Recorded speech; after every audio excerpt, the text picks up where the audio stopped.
Hello guys, welcome back. നാട്ടിൽ നിന്ന് മാറി നിന്നിട്ടുള്ള ആദ്യത്തെ വിഷമാണ്, അതുകൊണ്ട് നല്ല വിഷമമുണ്ട്. നാട്ടിൽ നിൽക്കുമ്പോൾ വലിയ വിലയൊന്നും കാണിക്കില്ലെങ്കിലും പക്ഷെ നല്ല സീനാണ് കേട്ടോ. ആ വിഷമം മാറ്റാനായിട്ട് എൻ്റെ ചേച്ചിയുടെ വീട്ടിലോട്ട് വിളിച്ചിട്ടുണ്ടായിരുന്നു. അതുകൊണ്ട് ഞായറാഴ്ച രാവിലെ ഞാൻ കുറച്ച് ദോശയൊക്കെ ഉണ്ടാക്കി കുറച്ച് ഷൂട്ട് നടത്തിയിട്ട്, നങ്ങേലിയുടെ സാരിയാണ് കേട്ടോ ഇത്. അപ്പം ഈ സാരിയുടെ ഷൂട്ടൊക്കെ നടത്തി ഞാൻ പെട്ടെന്ന് വീട്ടിൽ പോകാമെന്ന് വിചാരിച്ചു. പോകുന്ന വഴിയിൽ ഈ അതിശയിച്ച് നോക്കിക്കൊണ്ടിരിക്കുന്നത് ആ വഴിയിലുള്ള ബിൽഡിങ്സിനെയാണ്. കാരണം ഞാൻ ഈ സമയത്ത് ഈ പുറം ലോകമൊന്നും കണ്ടിട്ടില്ല. രാവിലെ ഓഫീസിൽ പോയാൽ തിരിച്ച് രാത്രിയാണ് എത്തുന്നത്.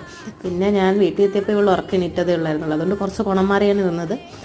മുട്ടായി എടുത്തപ്പോഴത്തേക്കും സന്തോഷം വന്നു. പിന്നെ കാർട്ടൂൺ കാണേണ്ട ഒരു അവസ്ഥയെ എനിക്ക് വന്നു. ഇപ്പോഴത്തെ കാലത്തുള്ള കാർട്ടൂണൊന്നും എനിക്ക് ഇഷ്ടമില്ല, പ്രത്യേകിച്ച് ഇവിടെ കാണുന്ന കാർട്ടൂൺ. പിന്നെ കുഞ്ഞ് ഉറങ്ങിയാലേ കണി ഒരുക്കാൻ പറ്റുള്ളൂ എന്ന് വിചാരിച്ച് ഞങ്ങളിരുന്നെങ്കിലും ആ പ്ലാൻ എല്ലാം തെറ്റിപ്പോയി. അവൾ ഉറങ്ങത്തുമില്ല, അവൾ ആരെയിട്ട് ഉറങ്ങാനും ശ്രമിച്ചില്ല. പിന്നെ കുറേ അടിബഹളമൊക്കെ കഴിഞ്ഞതിന് ശേഷം വീഡിയോ എടുക്കാൻ വിട്ടുപോയി. പിന്നെ ആ ഫ്ലോയിലങ്ങ് കയറി കിടന്ന് ഉറങ്ങി. അപ്പോൾ എത്രയുള്ളൂ, ബായ്.